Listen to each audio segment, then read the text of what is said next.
नमस्कार, आप देख रहे हैं रुद्रा समाचार। देवरिया जिला जहां चारों तरफ खेत खास पोखर और नदियां हैं, वही सरयू नदी के किनारे एक साधु बैठता है, कपड़ों से मुक्त, संसार की इच्छाओं से मुक्त। एक लकड़ी का ऊंचा मचान और बाबा का सिंहासन। लोग अपने घर से चावल, दाल, सब्जी, पानी लेकर आते हैं और मचान के नीचे रख जाते हैं, और बाबा ऊपर से केवल हाथ बढ़ाते हैं और कहते हैं, सदा सुखी रहो, भगवान तुम्हारी रक्षा करेगा। यह बात आज भी एक रहस्य है कि देवरहवा बाबा की आय कितनी थी।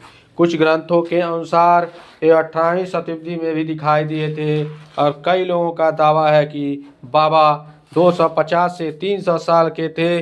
कुछ लोग कहते हैं वे हिमालय में 500 साल तक साधना करते रहे, तो कुछ भक्त कहते हैं बाबा 700 से 750 साल से अधिक भी जीवित रहे। सच्चाई क्या है, कोई प्रमाण नहीं, बस अनुभव है, श्रद्धा है और लोक कथाएं हैं। बाबा ने जीवन भर उसी मचान पर तप किया। मचान नदी के बीच में होता था। बारिश आए, आंधी आए, सर्दी हो, गर्मी हो, बाबा वहीं बैठते थे।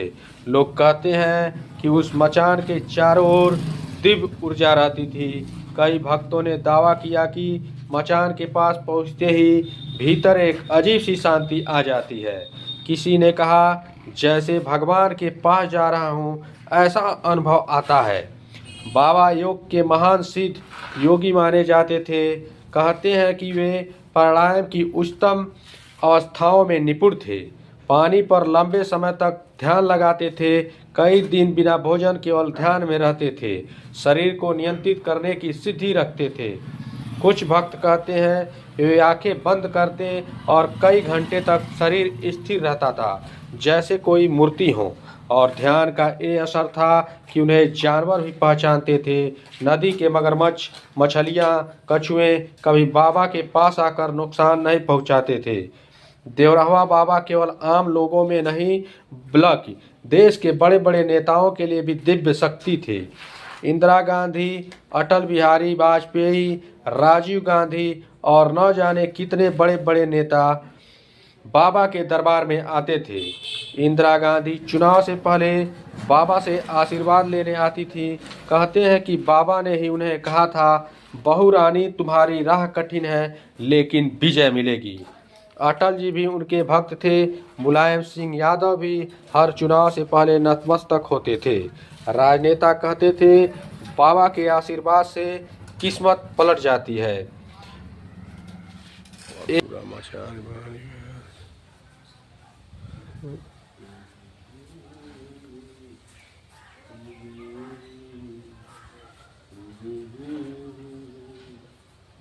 ये लोक कथाएं जो वहाँ के लोग बताते हैं, एक आदमी की फसल बर्बाद हो रही थी। बाबा ने बस हाथ उठाकर आशीर्वाद दिया, अगले साल उसकी फसल दोगुनी हो गई। कहते हैं कि अगर बाबा की किसी की आंखों में देखकर बोल देते तो तुम्हें कोई रोक नहीं सकता, तो सचमुच उसके जीवन में बड़ा परिवर्तन होता था। ये कथाएं ऐतिहासिक नहीं, लोक आस्थाओं पर आधारित है, लेकिन करोड़ों लोग इन्हें सत्य मानते हैं। बाबा कहते थे, मन जितना शांत होगा उतना शक्तिशाली होगा। कपट मत करो, छल मत करो, यह आत्मा को कमजोर करता है। सत्संग से बड़ा कोई धन नहीं है। उनका जीवन बेहद सरल था। न कोई राजनीति, न कोई दिखावा, न कोई संस्था, केवल साधना, दया और आशीर्वाद। 1990 में जब बाबा ने महाप्रयाण किया तो देवरिया, गोरखपुर, बिहार, यूपी सैकड़ों किलोमीटर तक भीड़ ही भीड़ थी। लोग कहते हैं बाबा ने 6 महीने पहले ही संकेत दे दिया था, अब मुझे जाना है। मचान के पास से लेकर हर जगह हजारों लाखों लोग रो रहे थे। बस एक ही भाव था चेहरे पर, आज हमने एक युग पुरुष को खो दिया है। बाबा की आय आज भी रहस्य है, लेकिन उनके यादें आज भी जीवित हैं। आज के इस तनाव भरे जीवन में देवरहवा बाबा हमें यह सिखाते हैं कि साधारण रह कर भी असाधारण बन सकते हैं। ध्यान, संयम और सत्य जीवन की सबसे बड़ी शक्तियां हैं। किसी का भी भला करने से मनुष्य ईश्वर के करीब होता है। उनका जीवन हमें बताता है कि डर लालच ईर्ष्या को छोड़कर अगर मनुष्य केवल भलाई करे तो उसकी जिंदगी में रोशनी ही रोशनी भर जाती है। देवरावा बाबा किसी ग्रंथ का पात्र नहीं बल्कि धरती पर चलने वाला एक रहस्य थे। उनका अस्तित्व आज भी एक प्रश्न है, लेकिन उनकी करुणा, उनके चमत्कार और उनकी आभा आज भी भक्तों के दिलों में धड़क रही है। हम सब उनके चरित्र से इतना ही सीखें कि जीवन सरल हो, मन शांत हो और कर्म अच्छे हो।